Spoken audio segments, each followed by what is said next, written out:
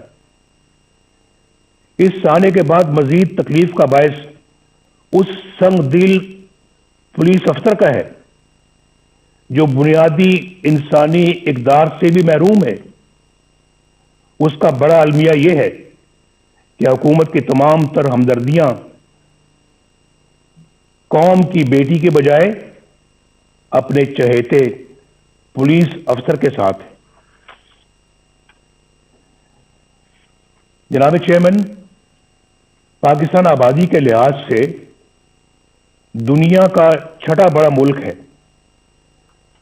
جغرافیائی اعتبار سے بھی انتہائی اہم ہے. پاکستان کی خارجہ پالیسی بنانے کا اختیار عوامی نمائندوں کے پاس ہونا چاہیے. ہماری خارجہ پالیسی عوامی امنگوں اور ملکی مفادات سے ہرگز متصادم نہیں ہونی چاہیے. خربوں روپے کے نقصان اور ہزاروں جانیں قربان کرنے کے باوجود ہم کبھی فیٹف اور کبھی کسی اور کٹہرے میں کھڑے شرمناک صفائیاں پیش کر رہے ہوتے ہیں. جب کشمیر کا نام زبان پر آتا ہے تو 73 سال سے دی جانے والی قربانیاں آنکھوں کے سامنے آ جاتی ہیں. کشمیری عوام پر مظالم کا سلسلہ تو کئی سالوں سے جاری ہے، مگر کشمیر کو ہڑپ کرنے کا حوصلہ آج تک کسی کا نہیں ہوا. اب بھارت نے ایک غیر نمائندہ اور غیر مقبول اور کٹ پتلی پاکستانی حکومت دیکھ کر کشمیر کو اپنا حصہ بنا لیا ہے، اور ہم احتجاج بھی نہ کر سکے. دنیا تو کیا اپنے دوستوں کی حمایت بھی نہ حاصل کر سکے. آخر ایسا کیوں ہے؟ کیوں ہوا ایسے؟ کیوں ہم عالمی تنہائی کا شکار ہو گئے؟ کیوں آج ہماری بات دنیا سننے کے لیے تیار نہیں ہے؟ کیوں ہمارے درینہ اور شانہ بشانہ کھڑے ہونے والے ساتھی ممالک کیوں ہم سے دور ہو گئے؟ شاہ محمود قریشی نے کس منصوبے کے تحت وہ بیانات دیے جن سے ہمارے بہترین دوست سعودی عرب کی دل شکنی ہوئی؟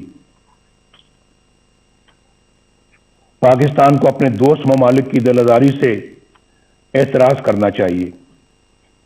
OIC ایک اہم ادارہ ہے جس کی افادیت طے شدہ ہے. پاکستان OIC کے بانی ممالک میں شمار ہوتا ہے. پاکستان کو دیگر ممالک کے ساتھ مل کر OIC کو مضبوط کرنا چاہیے. ہمیں سوچنا چاہیے کہ کیوں ہمارے انتہائی قریبی ممالک بھی آج ہم پر اعتماد کرنا چھوڑ گئے. یہ بہت جو ہے یہ فکر کی بات ہے، لمحہ فکریہ ہے ہمارے لیے.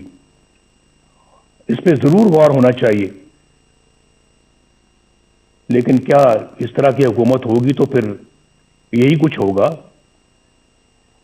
اور آپ کی خارجہ پالیسی کو بچوں کا کھیل بنا کے رکھ دیا گیا ہے. خواتین و حضرات، وقت آ گیا ہے کہ ان تمام سوالوں کے جواب لیے جائیں۔ اگر اس کانفرنس میں پیپلز پارٹی سے تعلق رکھنے والے دو وزیر اعظم جناب یوسف رضا گیلانی اور جناب راجہ پرویز اشرف صاحب موجود ہیں تو وہ اچھی طرح جانتے ہیں کہ سول حکومت کے گرد کس طرح کے شکنجے کس کیے جاتے ہیں، کس طرح ایسی کارروائیاں ہو جاتی ہیں جن کا وزیر اعظم کو علم ہی نہیں ہوتا۔ خود محترم زرداری صاحب کو بھی اس کا علم ہے کہ نہ وزیر اعظم کو نہ صدر کو علم ہوتا ہے، اور پھر ان کارروائیوں کی بھاری قیمت ریاست کو ادا کرنی پڑتی ہے۔ 4 سال پہلے اکتوبر 2016 میں قومی سلامتی کے امور پر بحث کے دوران جب توجہ دلائی گئی کہ ہمارے دوستوں سمیت دنیا بھر کے ممالک کو ہم سے شکایت ہے اور ہمیں اپنا احتساب خود کرتے ہوئے ایسے اقدامات کرنے چاہیے کہ دنیا ہماری طرف انگلیاں نہ اٹھائے، تو اسے ڈان لیکس بنا دیا گیا۔ ایجنسیوں کے اہلکاروں پر مشتمل جے آئی ٹی بنی، اندازہ کیجئے، جے آئی ٹی بنی۔ ثبوت تو کسی کے خلاف کچھ نہ تھا، لیکن پروپیگنڈا مشینوں کے ہاتھوں ہمیں اور مجھے بھی غدار اور ملک دشمن ٹھہرا دیا گیا۔ وزیر اعظم کے احکامات کو ایک ماتحت ادارے کے اہلکار کی طرف سے کی گئی ٹویٹ میں ریجیکٹڈ یعنی مسترد کا ٹائٹل عطا کر دیا گیا۔ آپ کو سب یاد ہوگا، سی پیک کو ناکام بنانے کا سلسلہ 2014 میں اس وقت شروع ہوا جب دھرنوں کے ذریعے چین کے معزز صدر کا دورہ ملتوی کروا دیا گیا۔ چین ہمارا دیرینہ اور مخلص دوست ہے جو پاکستان کے ساتھ ہر موقع پر شانہ بشانہ کھڑا رہا۔ پاکستان اور چین کے تعلقات مزید مستحکم کرنے میں اور سی پیک کے حوالے سے صدر شی جن پنگ کا کردار قابل تعریف ہے۔ سی پیک کا یہ عظیم منصوبہ حکومت کی اسی نااہلی کی نظر ہو رہا ہے جو زندگی کے ہر شعبے میں نظر آ رہی ہے۔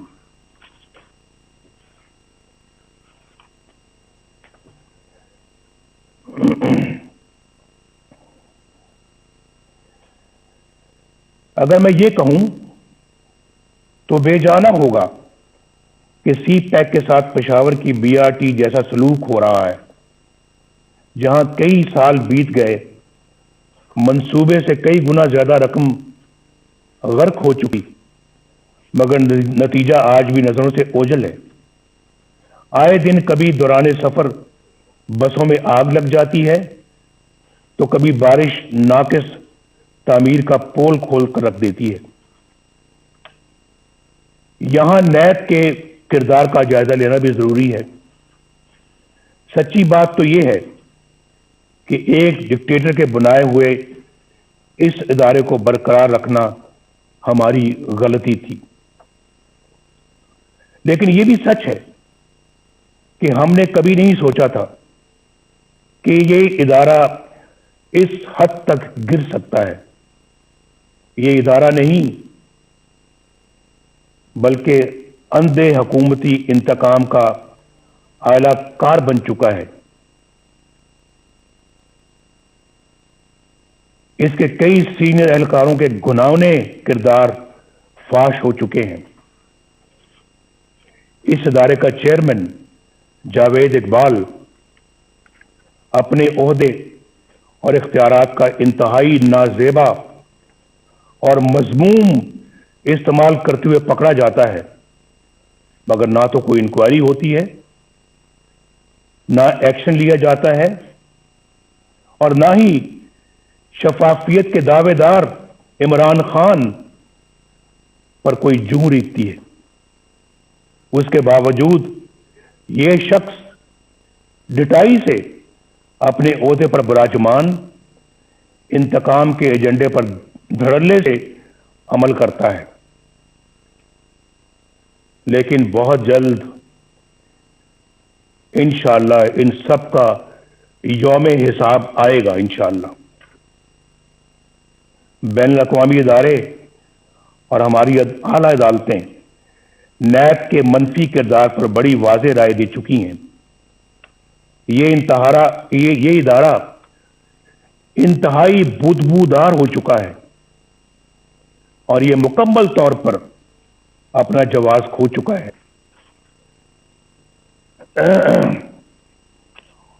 اپوزیشن کے لوگ اس کا نشانہ بنے ہوئے ہیں، جو اپنے گھر کی خواتین کے ساتھ نیب کے دفتروں، عدالتوں اور جیلوں میں رول رہے ہیں۔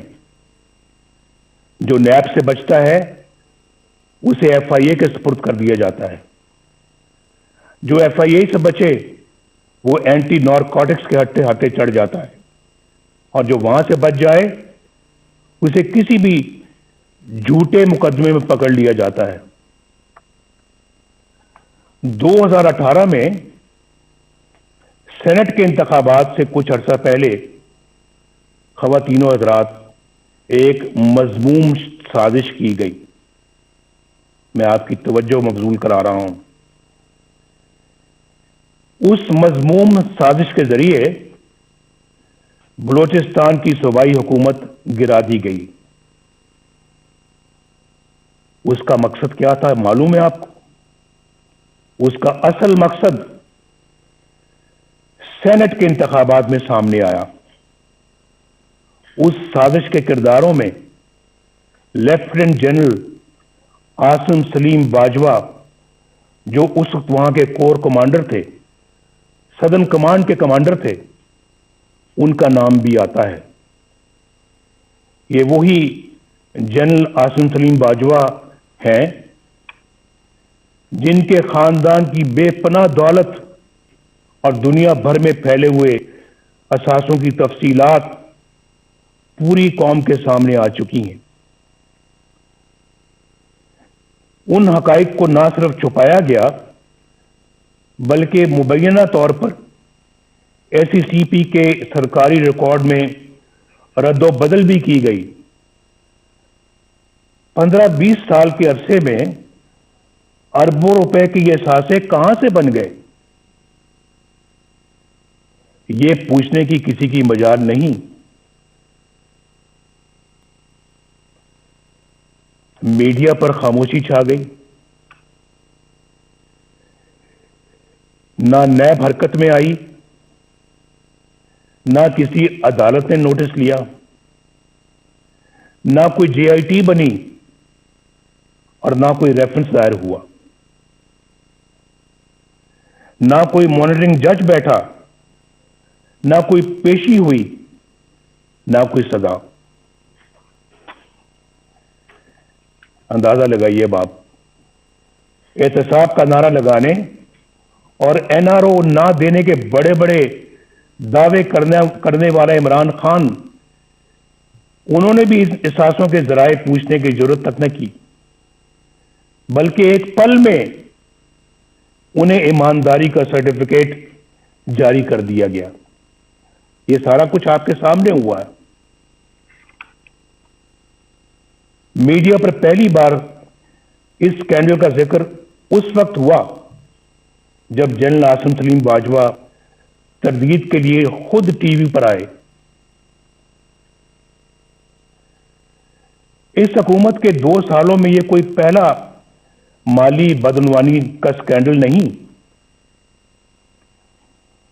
یہاں کئی انتہائی سنگین سکینڈل سامنے آ چکے ہیں جن کا نقصان براہ راست غریب عوام کو پہنچا۔ حکومت میں بیٹھے لوگ باقاعدہ پلاننگ سے آٹے، چینی اور دوائیوں کی قیمتیں آسمان پر لے گئے. یاد ہے نا آپ کو جب ہم چھوڑ کر گئے تھے چینی 50 روپے کلو تھی, آج کتنی ہے؟ آج کہتے ہیں 100 روپے تک جا پہنچی. اور آٹے کی قیمتیں بھی دیکھ لیں آپ, دوائیوں کی قیمتیں آسمان تک پہنچ گئی ہیں. عوام کے کھربوں روپے لوٹ لیے گئے. ملک کا حکمران اگرچہ دن رات کرپشن مافیاز اور این آر او کا ڈنڈورا پیٹتا ہے, لیکن چینی کی قیمت بڑھانے میں خود اس کی ذات ملوث ہے. کیا نیب اسے تحقیقات کے لیے گرفتار نہیں کرے گا؟ کیا اس پر کوئی ریفرنس دائر نہیں ہوگا؟ علیمہ خان صاحبہ جو کوئی جدی پشتی رئیس نہیں, بس خیراتی اداروں کی فنڈ ریزنگ کرتی رہتی ہیں, ان کے بیرون ملک اثاثوں کے ذرائع کی نیب کبھی کوئی چھان بین نہیں کرے گا. بنی گالہ میں عمران خان کے ذاتی گھر, اس کی غیر قانونی تعمیر کی فائل کیا یوں ہی بند رہے گی؟ فارن فنڈنگ کیس جس میں بے شمار مالی بے ضابطگیاں ہیں اور کرپشن ہے, جن کی گواہی خود پی ٹی آئی کے رہنما دے رہے ہیں. اتنے سال گزر جانے کے باوجود کیا الیکشن کمیشن ان پر کوئی فیصلہ نہیں کرے گی؟ یہ بڑے ایسے جاندار سوالات ہیں جن کا آج تک کوئی جواب سامنے نہیں آیا. ہم کب تک انتظار کریں گے؟ کیا ان تمام لوگوں پر کوئی فوجداری مقدمہ قائم نہیں ہوگا؟ کیا بنی گالہ میں زمین کی خرید کی منی ٹریل پر کوئی جے آئی ٹی نہیں بنے گی کہ یہ اتنی بڑی جائیداد کہاں سے بنی اور کیسے بنی؟ اس میں بہت کرپشن اور شکوک و شبہات ہیں. کل اسمبلی اراکین کے ٹیکس گوشواروں کی تفصیل سامنے آئی. عمران خان نے اربوں روپے کی جائیداد رکھتے ہوئے بھی 2,83,000 روپے کا ٹیکس دیا ہے. سوال یہ ہے کہ جب آمدنی اتنی قلیل ہے, اتنی کم ہے, تو آپ کے لاہور زمان پاک کے گھر پر خرچ ہونے والے کروڑوں روپے کہاں سے آئے؟ یہ بتانا ہوگا. کیا نیب ان آمدن سے زیادہ اثاثوں پر کوئی ایکشن نہیں لے گا؟ احتساب کے اداروں کو اپوزیشن کے سوا کسی کے احساس سے نظر نہیں آتے اور نہ ہی کسی کی آمدنی کے ذرائع. ریاست مدینہ تو بہت بلند و برتر مثال ہے. قانون و انصاف کا ادنا سا معیار رکھنے والی ریاست میں بھی ایسا نہیں ہوتا. کیا کچھ لوگ اس دورے معیار کی وجہ سے کسی جرم کے بغیر سزائیں پاتے رہیں گے اور کچھ لوگ سب کچھ کر کے بھی بے گناہی اور معصومیت کے سرٹیفکیٹ حاصل کرتے رہیں گے؟ قوم کب تک دیکھنے اور جاننے کے باوجود خاموشی سے یہ سب کچھ سہتی رہے گی؟ کیا ہم ایسا پاکستان اپنی آنے والی نسلوں کے لیے چھوڑنا چاہتے ہیں؟ فیصلہ کر لیں آج. کیا ہم ایسا پاکستان اپنی آنے والی نسلوں کے لیے چھوڑنا چاہتے ہیں؟ میں تو کہوں گا نہیں, ہرگز نہیں, کبھی بھی نہیں, کبھی بھی نہیں. مجھے ایک بڑا پرانا ایک شعر یاد آ رہا ہے. دل بغض و حسد سے رنجور نہ کر, یہ نور خدا ہے اسے بے نور نہ کر.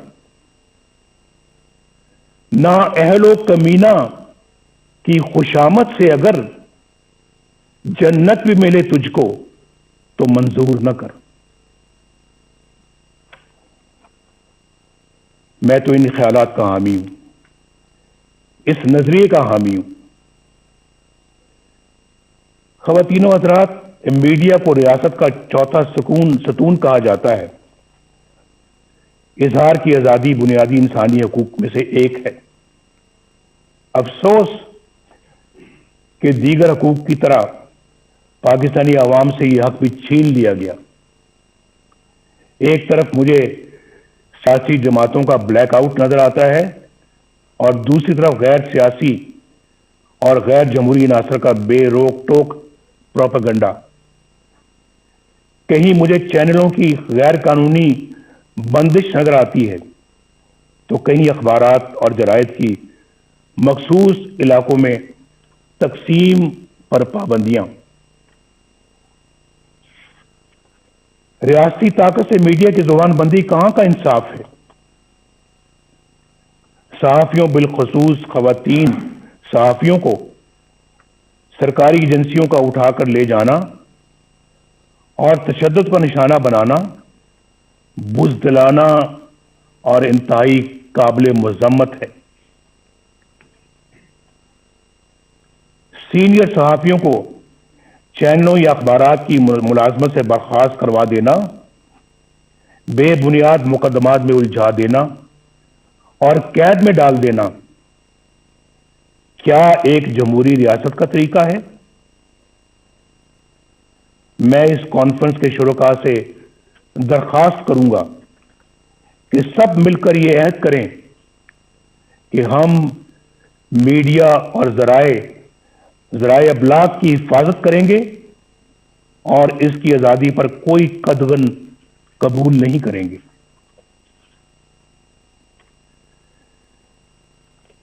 خواتین و حضرات, محترم چیئرمین بلاول بھٹو صاحب, جمہوریت کو کمزور کرنے اور اپنا مخصوص ایجنڈا نافذ کرنے کے لیے تقسیم کرو یعنی ڈیوائیڈ اینڈ رول یعنی لڑاؤ اور حکومت کرو کی پالیسی معمول بن چکی ہے. کچھ عرصہ پہلے تک یہ تقسیم سیاستدانوں تک محدود تھی جنہیں مخصوص حلقوں کی طرف سے بلایا, ڈرایا اور دھمکایا جاتا تھا. یہ طریقہ سیاسی جماعتیں توڑنے اور فارورڈ بلاک بنانے یا پھر مرضی کی پارٹیاں بنانے کے لیے استعمال ہوتا رہا اور آج بھی ہوتا ہے. محکمہ زراعت کو تو آپ سمجھتے ہی ہیں. آج ہمیں یہ فیصلہ کرنا ہوگا کہ ہم ایک ہیں اور قومی مفاد کی خاطر تقسیم ہونے سے انکار کرتے ہیں. اگر ہم ایسا کرنے میں کامیاب ہو گئے تو پھر یہ کانفرنس کامیاب ہے. ایسا کرنے میں اگر ہم کامیاب ہو گئے تو یہ کانفرنس ہماری تاریخ کا بڑا سنگ میل بن سکتی ہے. اب ڈیوائیڈ اینڈ رول کا یہ ہتھیار وکلاء, دانشوروں, تاجروں, صنعت کاروں اور میڈیا کے لیے استعمال ہو رہا ہے, بلکہ اب اس کا ہدف عدلیہ بھی ہے. جو جج انصاف اور قانون کی راہ پر چلتا ہے اور دباؤ میں آنے سے انکار کرتا ہے اسے عہدے سے ہٹانے کی سازشیں شروع ہو جاتی ہیں. جسٹس شوکت عزیز صدیقی اور جسٹس قاضی فائز عیسیٰ کی مثالیں ہمارے سامنے ہیں. یہ دونوں جج صاحبان دیانتداری, سچائی اور امانت داری کی شہرت کے حامل ہیں. آج تک کسی فورم نے یہ تحقیق ضروری نہیں سمجھی کہ جسٹس شوکت عزیز صدیقی نے جو کچھ حلفاً کہا انہیں حلف پر کہا، اس کا بھی تو جائزہ لیا جائے۔ بعض ضمیر ججوں کے ساتھ یہاں ایسا ہی سلوک کیا جاتا ہے انفارچونیٹلی۔ یہاں انصاف پسند اور امانت دار نہیں بلکہ ایسے منصف تلاش کیے جاتے ہیں جو ان کے ہر جائز اور ناجائز مطالبات تسلیم کریں، ان کے جبر و استبداد اور بلیک میلنگ کے آگے سر تسلیم خم کریں، نظریہ ضرورت بنائیں اور پروان چڑھائیں۔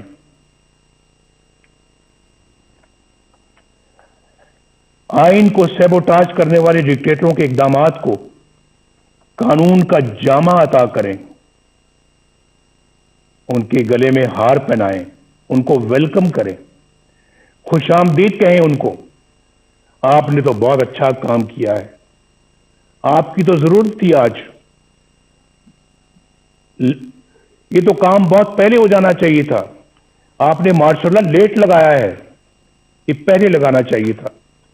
سب سے پہلے پلیٹ میں پھول لے کر ان کو پیش کیے جاتے رہے ہیں، اور پھر آرٹیکل 6 جیسے سنگین جرم کے ملزم کو آئین میں ترمیم کا اختیار عطا کیا جاتا ہے۔ یہ سب تماشا آپ نے اپنی آنکھوں سے دیکھا ہے، اس کے باوجود یہ سب کچھ دوبارہ کہنے کی نوبت آ رہی ہے۔ یعنی یہ سب کچھ ہو رہا ہے اور عوام کے منتخب وزیر اعظم کو پھانسی دیں، جیلوں میں ڈالیں، جلا وطن کریں اور ان کو اور ان کے خاندان کو ذلیل و رسوا کریں۔ اس کانفرنس کو آئین کی حکمرانی اور ووٹ کی عزت کے تحفظ کے لیے آج ایک جامع لائے عمل تجویز کرنا چاہیے۔ اگر میثاق جمہوریت کی بنیاد پر کسی نئے میثاق کی تشکیل ضروری ہو تو اس پر غور کیا جانا چاہیے۔ متوازی یعنی پیرل حکومت کی بنیادی مسئلے کو حل کرنے کے لیے ٹھوس حکمت عملی بنائی جائے۔ عوام کی رائے پر اپنی رائے مسلط کرنے کا نتیجہ سکوت ڈھاکہ کی شکل میں سامنے آیا تھا، لیکن اس عظیم سانے کو بھی بڑی سرد مہری کے ساتھ فراموش کر دیا گیا۔ میری تجویز ہے کہ یہ کانفرنس حمود الرحمان کمیشن کی سفارشات کو عوام کے سامنے لائے۔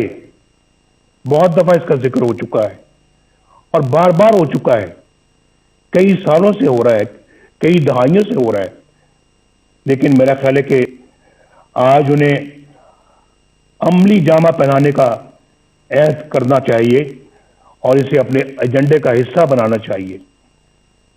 اس طرح کے ٹھوس اقدامات ہی سے ملک کو اس دلدل سے نکالا جا سکتا ہے۔ اس وقت ہماری اولین ترجیح اس غیر نمائندہ اور نااہل اور سلیکٹڈ حکومت اور اس سے کہیں زیادہ اہم اس نظام سے جس کا میں نے ذکر کیا ہے، اس سے نجات حاصل کرنا ہے۔ عمران خان ہمارا ایز سچ ہدف نہیں ہے، ہمارا مقابلہ عمران خان سے نہیں ہے۔ یہ میں الیکشن سے پہلے بھی کہہ چکا تھا اور آج بھی کہہ رہا ہوں۔ آج ہماری جدوجہد عمران خان کو لانے والوں کے خلاف ہے اور ان کے خلاف ہے جنہوں نے اس طرح انہیں الیکشن چوری کر کے اس طرح کے نااہل بندے کو اس جگہ پر لا کر بٹھایا ہے اور ملک کو برباد کر دیا ہے۔ یہ ملک ہمیں تمام چیزوں سے زیادہ عزیز ہے، جس نے عوام اور اپوزیشن کے ساتھ ساتھ اچھی شہرت کے حامل جج صاحبان کو بھی نشانہ بنا لیا ہے۔ یہ تبدیلی عمل میں نہ آئی تو یہ نااہل اور ظالمانہ نظام ملک کو ناقابل تلافی نقصان پہنچا دے گا۔ ہمیں یہ بھی نہیں بھولنا چاہیے کہ ہمارے دشمنوں کے عزائم کیا ہیں